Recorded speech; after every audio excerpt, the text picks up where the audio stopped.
Yes, sir. Oh, what's going on, y'all? Welcome back. This is episode, because I missed episode out 4. I missed out on last episode. This is episode 4 now, man. They said episode 3 was action-packed. It was great, it was great, man. MBS got a chance to hop in here, talk with you. Did a little something. How was that conversation? It was fun, man. Like having one of my players and being able to talk to them outside of like this regular setting that we're in, like not in practice or watching film. It's always fun, you know. Yeah. And he came in, bro. We had a couple of guests too. We had Don P, local legend, local rapper. He came in. He talked about his love for 2K and how he was going for the league.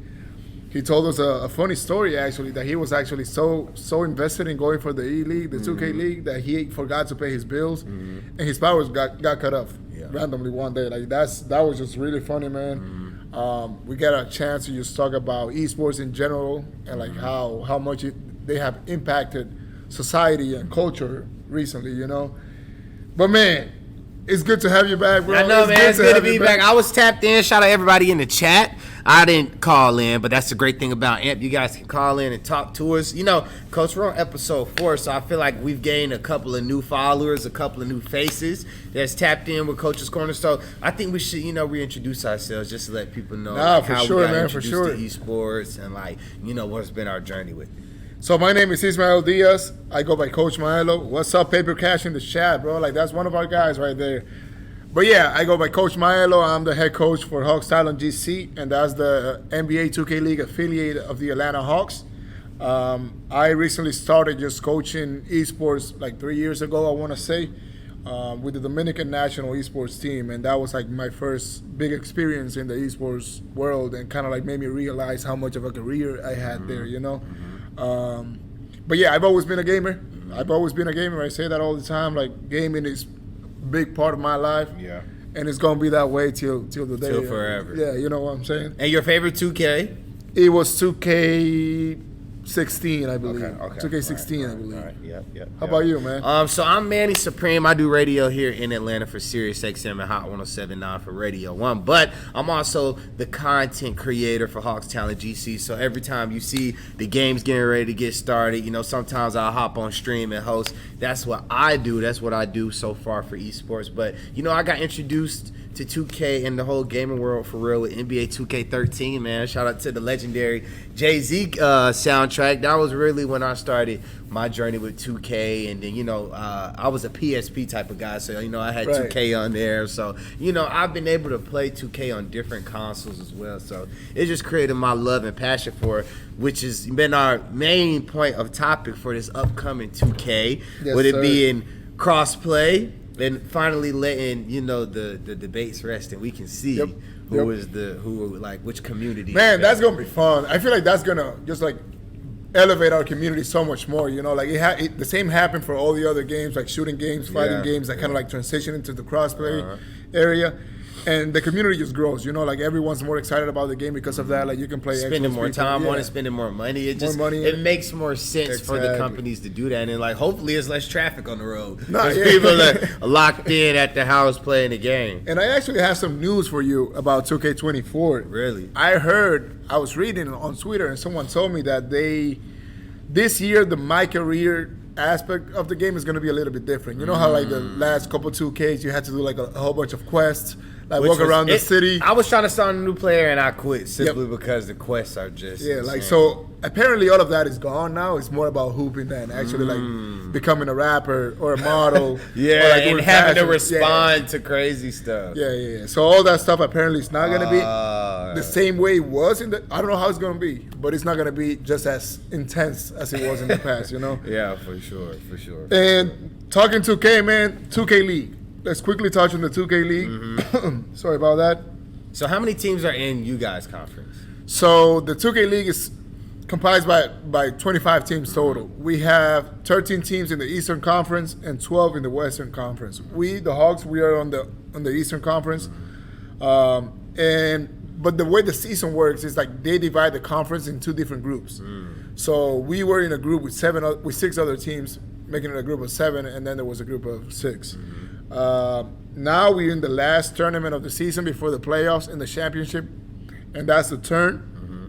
We didn't make it to bracket play. Right now they're playing the Final Four. The Elite 8 was being played yesterday, Final Four now. And man, there was some surprises there. Like the Hornets came out of nowhere. They beat the T-Wolves, which were probably the favorites to win it all. Yeah. And then you have the big hitters, the Pistons and the Sixers, two of the teams that I told you were like the toughest matchups that we had this year. And they were going at it, bro. Like that was a great game. That was a great series of 2K. Sixers ended up winning the matchup, and now they're on to the semifinals. Another thing that happens in the 2K League after the turn is the ticket. So all the teams that didn't make it up to this point, they have another chance, and that's the ticket. The ticket gives you $75,000 for the winner and a spot in the playoffs. Okay. So we, right now, Hawks Talent GC, we are a ticket team. That's what they call it in the 2K League. So we are going to be in that tournament starting July 28th. It's like a win or go home type of situation, you know, like you have to win every game basically to win like the March tournament. Madness. It's like March Madness, yeah. Like we go out there is win, and then win the playoffs. So we're really excited about that, man. We're putting in the work. The guys are coming in every day around 11 in the morning. You just saw them walk out.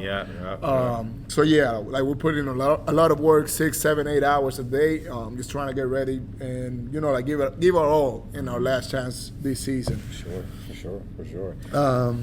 Shout out to everybody in the chat. Make sure you're commenting, talking to us. The great thing about AMP, like I always say, is that you guys can add in and join the convo. Shout out to Paper Cash, always been one of our loyal check-ins.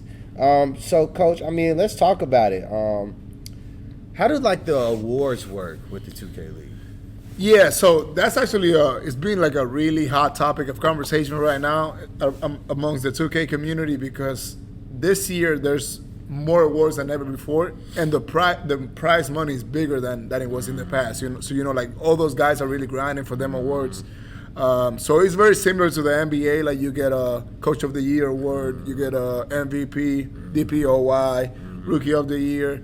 You got the All-Stars and the All-NBA teams. Like all that stuff still happens in the 2K League. Right now, man, like at least the candidates for all of these awards are kind of like already established. Like everyone kind of knows who's going to be in the conversation. Like how it's similar to the league. Yeah, similar to the league. Like we know who are the rookies that have been performing the best and who should be candidates for those awards. Like we know the guys that should be up there for MVP, DPOY, and all that. I believe like these awards, the prize money is around $5,000 extra for those guys, like on top of their contracts and all the bonuses they receive for the wins and tournament money. And that's huge, man. Like if you can get an extra $5,000 just for performing, it's a nice little bonus to have. Nice little bonus to have for sure. Who do you think, within your own eyes and perspective, will take Coach of the Year and MVP and Rookie of the Year? I mean, I have my favorites. For MVP, probably I really like Ant Season with the Pistons or 630 with the Sixers. Like I feel like those teams, like we hear about them all the time. They have been really, really, really grinding, and man, those guys are really, really good. I feel like for Rookie of the Year, MDS should be in that conversation, one of our own. We also have guys like Greens out in Brooklyn, like he's really good. Connor in Detroit, he's also really good. And then for Coach of the Year, my personal favorite might be probably Coach Terrell with the Sixers or Moody with the NBL Aussie Gaming. Like he's also a really good coach, and the things they've done this season they've been amazing, honestly. That's great. So every time we hop on Coach's Corner, we love to have our interviews. We're about to add on one of our callers, Marquino Davis with Atlanta Public Schools. I just invited him, so he should be here anytime. Okay, he just joined us. Mr. Davis, how are you?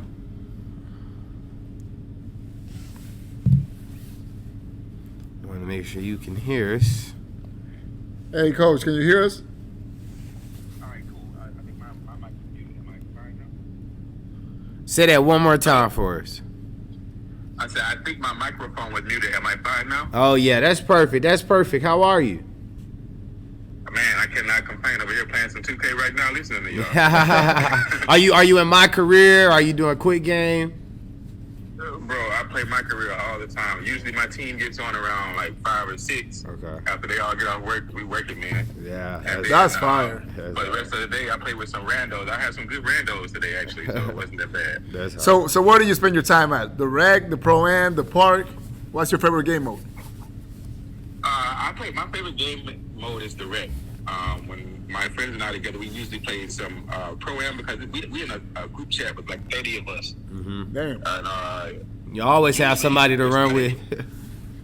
Exactly. You always got somebody to run with. And usually if there's too many people on, we'll all just be like, all right, let's play some 5-on-5 pro-am or something like that. So we all just switch turns doing pro-am teams and stuff like that.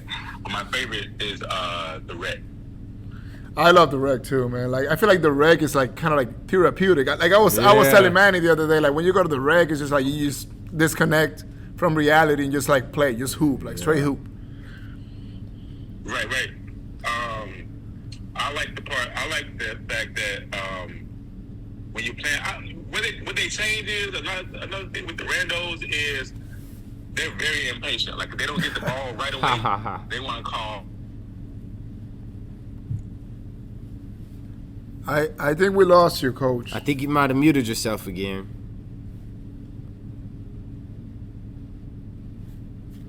Mr. Davis, you with us? Okay, as we're waiting for Mr. Davis to try to get his mic on mute. I think that's cool, like what he mentioned though, with him and his buddies like having that designated time. I think when I get a little older, I'm gonna have to get. Our guys are so fluctuated. I always just be like, I'm not even gonna get on because my guy's not on. Yeah, it kind of becomes like a Sunday league. It's like, oh, we getting on. Like Thursdays at 6 p.m. we're gonna be there. We're gonna be playing the game. And I think it's always cool when everybody's on the game. So you can, it's like, okay, well, let's play each other. Right, yeah. Instead of playing random. Shout out to Stay Scheming. We appreciate that, man. Paper Cash. Of course. Now, do you play my team? I play my team, man, but the thing about my team is you have to spend so much money and time just to be good at it. Shout out to Chris. He's the guy who helps make the magic work. He's really big on my team. I just like to hoop. I just like to get out there, But my team, there's a lot of money in my team. And we were talking about crossplay. Like, the My Team tournament that the 2K organizes every year, it was a $250,000. Really? So this year it might be $500,000. So we might have to get on that My Team. Yeah. Like join Taylor and them. I know they play a lot of My Team. For sure. Like I said, make sure you guys try to add on, join the call. That's the great thing about AMP. You guys can get added to the conversation and talk to us. Mr. Davis, are you with us? We're trying to see. It looks like you're back muted.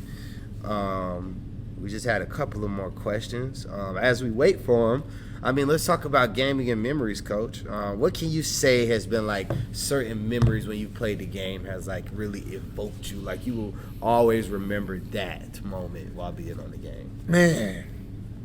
I feel like I have a lot of memories that come from a whole bunch of different games. But like playing 2K, man, like I feel like the first time I hit a game winner in Pro-Am, like that hit different. I was playing shooting guard with my boys. We was in a game. We was in an overtime actually, and I shot like a Hail Mary, and I made it. Right. But like it was like I kind of got the feeling that I was actually playing real ball. Everyone just started yelling, going crazy in the party, man. That's hard. And that was like one of the best moments I have gaming. Overall. Okay, so we have Mr. Davis back. Let's see if we can get him on this call. Yup.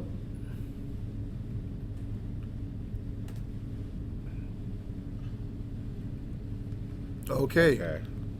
Here we go. All right. Mr. Davis, you back with us? I think you're muted, brother. Yeah, I'm not sure what happened just now. Sorry. Oh, we can hear you now. There we go. Welcome back. You over there getting too many dubs on the rec, man. That's what it is. Your Wi-Fi can't take us both, man. But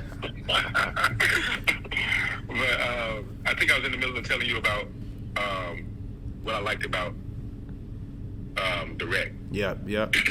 I just like the fact that you can team up with your homies no matter where you at. Like the people who I play with, most of them don't live in Atlanta, New York, Louisiana. A lot of people we've met. We got this group called Nike Talk, and it's about, like I said, 30 to 40 of us in there, and they play Nike Talk 2K, but and Nike Talk Madden. I don't play football games.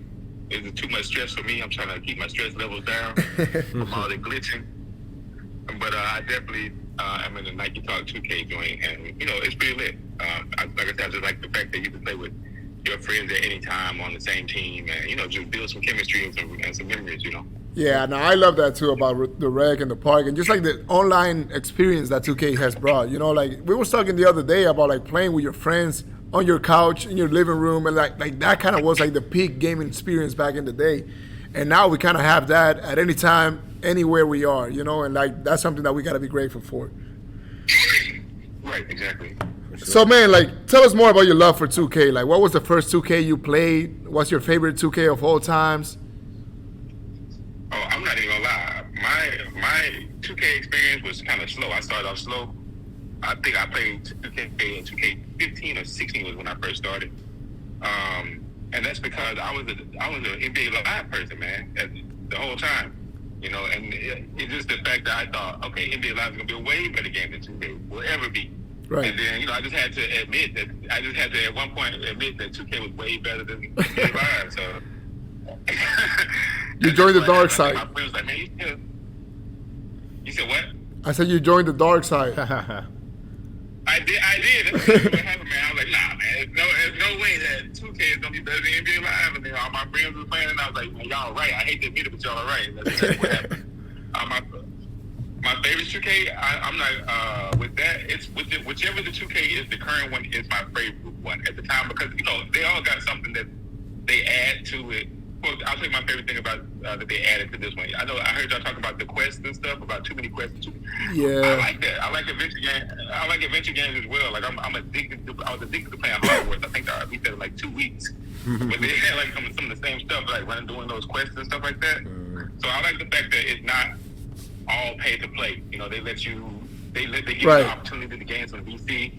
By answering these questions and going on these quests and stuff, and you can do them and you don't have to do them. You don't have to do the questions if you don't want to. But I think another thing is I like having the accolades of when you beat that tournament, you get that belt. I like walking around there. You let people know like, oh, this dude must be serious. He plays this game all the time. Nah, for sure, man. But yeah, like like there's something like really cool that you do. Like my guy Taylor was telling me about like all the work that you have been doing with the Atlanta public school system, and like how you bring in gaming into your high school students and all that. Can you tell us more about that experience? Yes, this is my first year. This was my first year in Atlanta public school, so this is about my second year. They didn't ask me to be the gaming coach until the esports coach until like September, I think, because when I first came there, I was in DeKalb schools. DeKalb County Schools doesn't have an esports team, but they do have we created a group of high schools that just started playing video games against each other, and we would hold the old school tournaments in person, not online or anything like that. So students would come from other schools to Reed, and I was at Reed High School, and we would have like a tournament, and they would get stuff. I think one time the Hawks gave us an autographed basketball. With a lot of people wanted to give away as a prize at one point, and it was for fundraising for our school, so that was pretty dope. We got a gaming chair one time as a prize, and autographed football and jerseys. So I think that was cool, and that's what started my journey into doing esports. Which when I got to Atlanta public schools, another teacher was already there that was at the same school I was at, and he's like, "That guy right there, you can do the esports at my old school." And at the time, my school didn't even have an esports coach. Like, they didn't do esports at the time. So they asked me if I wanted to do it, and that's how esports was born at my school. I ended up getting a lot of seniors interested because at Frederick Douglass High School, they don't have a ninth grade at their school. Their ninth graders are at an entirely different school. And so it was hard to get them to try to come over and do esports. I had a couple of 11th graders, but they weren't as consistent as the seniors were. I had some kids who were interested in 2K, Madden. We also have League of Legends. We have Rocket League. That's fire. Mario Kart, Smash Brothers. What was the other game? Splatoon. But the only games that they like to play was League, Madden, 2K, and Mario Kart. I had a girl that played Mario Kart She's in 11th grade, but she kind of came every now and then, but she smashed any dude that hopped on the Mario Kart sticks. And she was doing well on the circuit, you know. That's fire. That's fire. So, with just being a teacher, and you know what's crazy, my mom's an educator herself. She's about to start teaching at Tri-Cities High School this upcoming fall semester. But how did you get your start at Frederick Douglass? Like I said, I always liked teaching at underprivileged school. When I moved here from Miami. I taught at Booker T. Washington. In Mississippi, I taught at Martin Luther King. Here, I teach at Frederick. You see the pattern? And here, I teach at Frederick Douglass. So, you know, just making sure that I was in the school that I was in. When I was in school, I wanted to see teachers who looked like me. You know, and that's kind of like my goal when I moved to a teaching environment. So the only thing I did was apply, and my accolades, you know, for teaching are way above average. So they were just happy to have them. They tell me all the time. My old teachers from my school in Miami and stuff, they still call me to this day. My principal, you moving back to Miami anytime? Like, no, I'm like, no. but I just applied and I got it. You know, I try to keep a good relationship with the students. I make sure that I, you know, learn whatever lingo they have or wear the same clothes. Like I wear a lot of sneakers. I'm a sneaker person. I wear a lot of different sneakers, so they like to see that. Like I wear like some slacks and a shirt and a tie. But then I got like some ones on it, like, we got those. That's fire. Yeah, that's hard. You know, it's just something that lets them know that, like, you know, he cool, like he one of us, or he can relate to us, or something like that. You know, not only that they see that I can dress like them, speak like them, I care about them, and things like that. That's how I get them into even doing esports. Even though some of them may not even want to play video games, they're like, all right, listen, David's doing esports. Let's just go down there and see what they're doing. Let's go down there and play. Let's go down and try out. You know, they always want to do something I'm doing, or you know, do into what I'm sponsoring, what club I'm sponsoring. I had several kids. So, what do you normally teach other than the esports that now you're embarking yourself in? Like, what are the subjects that you usually teach? I teach multicultural literature. I think this year I'll be teaching American literature. We don't start till next week, but I just got an email today. I think I'll be teaching American literature. That's great. I asked this question just to like follow up and ask you, like, how do you see like the like English, like what you're teaching, like how does it compare to like esports, and how do you find connection between those two subjects and like kind of like bring the kids from one to another? They are separate, but when we get into the classroom environment, like I said, most of my athletes or esports kids are my students. So they know that my environment that I have in esports is going to be the same environment I have in my classroom. You know, the same discipline, the same rules, the same respect we have for each other. And even though we have those rules and things set up, the main goal at the end is that we all are going to have fun. So don't worry about that. So a funny story. This year, my first year teaching in esports officially, my 2K player and my Madden player both stink. They were so terrible. So many times I'm watching them play. I'm watching a dude play 2K and I'm just like, man, I want to snatch this controller from him and just start. How are you this bad? So we were not good as an esports team, President Douglas. I think we won like one game, and it was kind of like by mistake. I think it went out. It was something weird, but we won by forfeit, and that was all. But overall, they had a lot of fun, and that was my main goal at that point. You know, I don't think I'll really be getting into winning until I get a more serious student base. We're not just here to be like, oh, we can play video games. I need them to get to understand, like, okay, not only can I play video games, but I can use this as an opportunity to get scholarships, because, you know, a lot of colleges now offer scholarships for esports, including I went to Jackson State in Mississippi, and even they have an esports team now that they offer scholarships for. And I think we went to a I took my esports students to every scholarship opportunity that we have in our school, which I just come and get them out of class, and then we go downstairs to whatever scholarship we get. I just try to get them to know that, you know, these are the tests you have to take, these are the scores you have to have, no matter if you get no matter how good you are, whatever sport it is, you still have to have the grade to, you know, accept that award for scholarship. I think that's dope. Now, you say you rock the runs. I think that's super dope. Shout out to Paper Cash. She asked in the chat, what's your favorite sneaker? Oh, it is the one overall. Okay. Yeah, for sure. Okay. They're classic. They got all colors. You can wear them with whatever. It's either the ones or the Air Max 98. I like both of those two sneakers. Great choice. Great choice. Now you teach sewing as well. Do you think fashion and gaming like share any similarities? Oh yeah, for sure. Think about basketball all together, from the outer Iverson shorts to how short they like them now. You know. Yeah. And as a person who's older than I am, I've been through those trends. I've been with the oversized gym shorts, and then also the what do you call hoochie daddy shorts? You know. So fashion does play a big role, especially with sneakers and just what you're wearing to go hooping. You pull up to the rec in real life at the gym or something. You see people coming in there with like all kind of like little.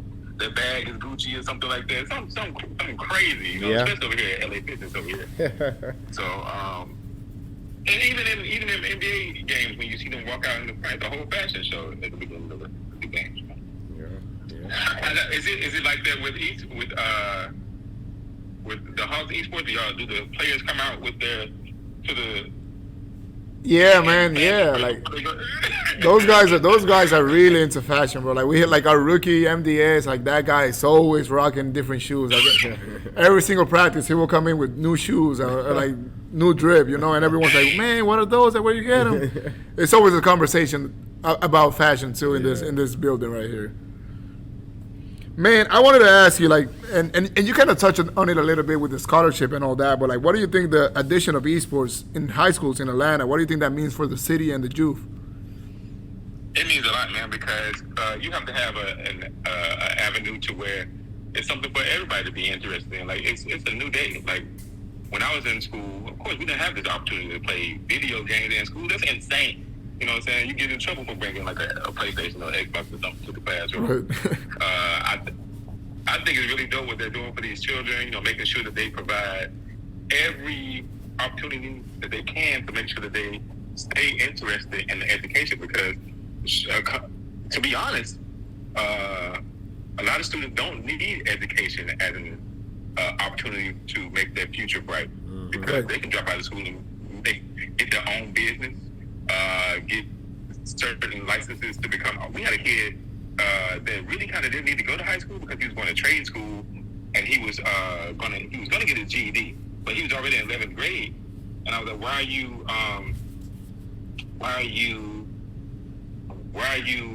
gonna get your GED if you got one more year of school? And he actually didn't have one more year. He just had a certain number of credits to get, which he finished in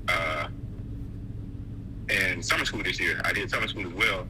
And so he did HVAC. Like he went to school for HVAC, which he's been making triple the money I'm making as a teacher. So, it's all about just making sure they understand that the lifestyle, I always let them know, the lifestyle you want to live, you have to have money to support that. So make sure that the lifestyle you want to live, man, is matched with your career salary, Right. So don't just pick something because it's convenient. Or you think it's easy, Yeah, like for me, like as an esports coach, like one of the challenges that I've been faced with is just like trying to explain like the older generations about esports and the careers that are actually, blooming in this industry, in this business. Like have you had any parents come up to you and like be concerned about their kids playing video games in school and like having that as a extracurricular activity? Yeah. Yes. I have one student whose mom. He lives in walking distance of the school, but his mom, is real old school. Like she didn't want him to be playing video games. But he had to be focused on his grades and stuff like that. And true to her, like his grades were trash. And I was like, bro, you cannot come back to esports until like you get your report card figured out, or get these F's off this card. And I have to agree with your mom.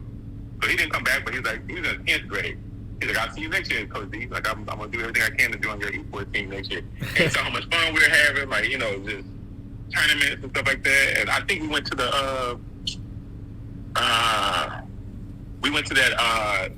they gave us a pass for the video game con thing. Oh, yeah, yeah. I couldn't get the kids to go because they don't have any transportation, or their parents were kind of like, I don't feel like taking you to that. And my school didn't have money raised for them to be like, all right, we'll give y'all a bus to take them to that. So I just had 4 of those con tickets, and I didn't know what to do with them. I used 2 of them because one was me and a friend, but I couldn't take anybody because in our group where my school demographic, their parents don't understand like the importance of it or didn't care about it as much as their students did, and our school just kind of like didn't have the funds to provide them with transportation either. Right. For sure. Well, Mr. Davis, again, we want to tell you thank you so much, not for just joining us, but what you're doing for all the kids at your school, man, by just, extending that branch out to just keep them engaged with learning. I think what you're doing is super dope, and, we wish you the best, man. We really appreciate you for joining in on the conversation today. For sure, man. Y'all really put me on. This is really dope, this platform that you guys have here. Yeah, it's nice, man. Shout out to Paper Cash for getting me connected with this. Yes, sir. That's my dude. I met him through esports coach. We had a coaches meeting, and Paper Cash was one of the guest speakers. It was pretty dope. And he's always been trying to make sure that I stay connected with him in esports and stuff. Nah, the work he does for us is amazing, man. Like I'm always grateful for Paper Cash and all the stuff he do. Like he always introduces us to so many wonderful people like yourself, and that's something that's really important in this community, Yeah. Man, before I let you go, Go ahead. before I let you go, I have another question. So we're about to talk about like the stories that kind of like shape our gaming experiences in life, And before I let you go, I want to know like what's the craziest or like the most special gaming memory that you have? Oh, easy. I'm from the hood. Like I'm from the hood. Afford, like when I say I like sneakers now as an adult because my mom could not afford to buy them for me. You know what I'm saying? And the same thing with video games. I knew I was never getting a video game ever. And I remember one Christmas I was in like I wasn't even 2th grade. I had to be like 3rd or 4th grade, and it was Christmas. And, I had my mom for a Nintendo, and she was like, "Nah, like we ain't got the money for that." So I was like, "All right," I had already chalked up, so I wasn't getting it. So we opened all our gifts for Christmas. It's mostly clothes. It's mostly socks and clothes and stuff.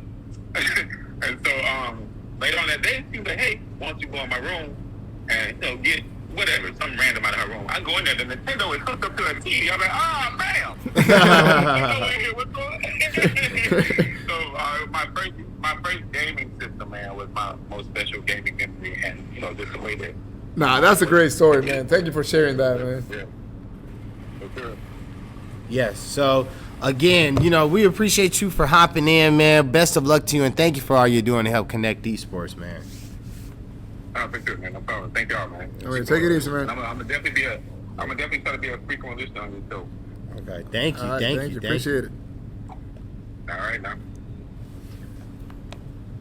Man, I feel like we always have dope conversations. Shout out to Mr. Davis for hopping on. I think that's dope, man. I wish I would have had a teacher when I was in high school. That I was like, fire. esports, you can come and just get your 2K on. I feel like that would be dope for real, honestly. Now, I would have loved that class. I'm not gonna like I would do everything, like anything I could, just to be part of that esports team, man. In my high school growing up. Yeah, for But sure. yeah, man, like that's another incredible guest that we had so far in the show. 4 episodes in, I feel like every single day we have conversations like this that are really enriching, and like kind of like bring esports into like a whole different dimension, if that makes sense. Like we from the professional NBA 2K League point of view, like it's really important to just like kind of like stay connected to the grassroots. And that's where the esports is really like, alive. Like the guys in the high schools, the guys that are going to these tournaments, like the local tournaments. Yeah. Just like playing online, with your friends and all that. That's where this all started. And I feel like sometimes in the professional circuits, you kind of like forget about that and you just kind of like get carried away from that. So it's really good to hear from people that are doing amazing work like what Mr. Davis is doing out here in the Atlanta public school system. For sure. Shout out to Mr. Davis, man. So like I said, the great thing about AMP is that you guys can call us up. So make sure you guys are leaving likes, you guys are commenting. We want to hear from you guys. Just because we have one doesn't mean we can't always have more. So request. We will always love to hear from you. Coach, how often during the week do you think you take time out to play the game? Man, I haven't really played 2K. Probably in like 3 months. Really? Which is crazy. It's like especially because this is what I do for a living, But like For me, it's just like I'm here every day around 2K for 8-9 hours. So when I get out, I get out of practice, I go back home. Like what I want to do is just like play something different. You know, like kind of like get a reset, get my mind away from 2K for a couple hours at least. And like I've been replaying the Final Fantasies now. Kind of like just like getting back to like those nostalgia, like kind of like games that I used to play in the past, and I've been having a lot of fun with those. But yeah, man, how about you? Like, are you playing anything? Yes. I've been running rec a lot more. It's just funny mentioning rec. I've been running rec a lot more. Everybody always says I just make the weirdest builds. Like I told you, I have a 3-level score, but he's a big man, but he's really skinny. He's kind of like the Wemby, the new #1 draft pick. So it's like I'm still trying to get used to him. I'm trying to find a good shot for him and stuff. So, but yeah, I've been spending a lot of time doing that. That might be for you, that question, actually, since you're playing. So what do you? I mean, primarily 2K, Madden. I'm always looking for people to run with. So we definitely should connect. You got to add me to the group chat. I think having a group chat is always a great idea. Nah, for sure. To run with. For 2K24, we got to put something together. Yeah, man. For sure. Maybe we can join one of those private leagues. That would be fire, and we just do our own thing with it. That would be fire. What build are you thinking about making for this next year? Man, I'm kind of debating. Like, I usually like playing as a shooting guard, but I also like playing as a power forward because I'm like defensive minded. And then like I feel like more and more now, like if you play competitive 2K, the power forward is kind of like the heart of the defense now. So I kind of wanna get on the power forward and just kind of get real feeling for like how the defense is gonna be played this year. Something that I can bring to the guys for next season. But yeah, probably like a 3-and-D type of power forward. Fire. How about you? I might make a stretch. Oh yeah. I don't know. I might make like a Joel Embiid this year, but I like playing at the 1, but I just trying to get those dribbles down. You gotta be able to dribble and just like. But being able to get the boards, put it back up easy, and then be wide open in the corner for 3, I love that. I love that. Let us know in the chat what build are you gonna be making for 2K24 for this upcoming year. We would love to hear. But yeah, man, you never told me what was your most special gaming experience so far? Like your biggest memory, your best memory so far. My best memory. I would have to go back to when I was playing NBA 2K 13 and 14, man. Right. Like once I like finally switched over, but when I first got this, because I remember it snowed here in Atlanta, and I just played that game for a week straight. I remember falling asleep playing the game, waking up going like in the third quarter, just eating breakfast, lunch, and dinner playing that game, NBA 2K13. It was such a core memory that I really loved, and it was just like, man, this is dope. Man, I feel like every single time we start this show, like I kind of want to, want to do more. Yeah, just more and more. Like I feel like we have like a nice rhythm going on now. We're in a groove. We can add more, components to it for sure. I said we should definitely get a 2K game going. Yeah, we gotta start playing 2K as we talk. I feel like that could be dope. You guys let us know what you want to see from us as well. That's the great thing about that, but yeah, man, it was. I feel like today we had a really good conversation. We touched a little bit on the 2K League and whatever's going on over there. With the ticket tournament coming up, the turn now being in the Final Four. Yeah. A lot of money on the line. The turn is $250K, bro. That's being played for right now. Yeah. We did a little bit of predictions for awards and all that. Yeah. But yeah, man, we talked to Marquino Davis. He told us about like all the amazing work that he's been doing in Fred Douglass High School, right? And the Atlanta public school system, like with the esports programs and all that. Man, and we talk a little bit about gaming memories and how special that is for all of us. I feel like nowadays, bro, like in this generation, like gaming is something that's so much of a, like I don't know how to explain it, but it's like part of us. Like we are probably the first generation that actually grew up with gaming being like so big. They're having good memories with the game. Yeah. It's like probably like my parents probably didn't play the game. Like they see video games as something that was like bad or like distracting. But like and for now us, people are making money and careers off of it. Right. Like that story that he just shared with us, where he got a Nintendo for Christmas. Like moments like that as a kid that you remember. It's like, man, like consoles and video games were always part of it. Yeah, it was always a part. It always created. It was always something that was exciting. Like I remember like back in the day, like we would go out, maybe play basketball, play soccer, or whatever in the streets. But like at the end of the day, you wanted to go to home to like that one friend that had a console. Yeah, you know? and go to his house, play GTA, just right. do the whole thing for sure. So, man, we appreciate you guys being locked in. Another edition of Coach's Corner with Coach Maelo and me, Manni Supreme. Remember, the great thing about AMP is that you can always join the conversation. Make sure you guys are following us on social at Hawks Talent GC. Without further ado, we'll catch you guys right back here on episode 5. Yes, sir. See you guys.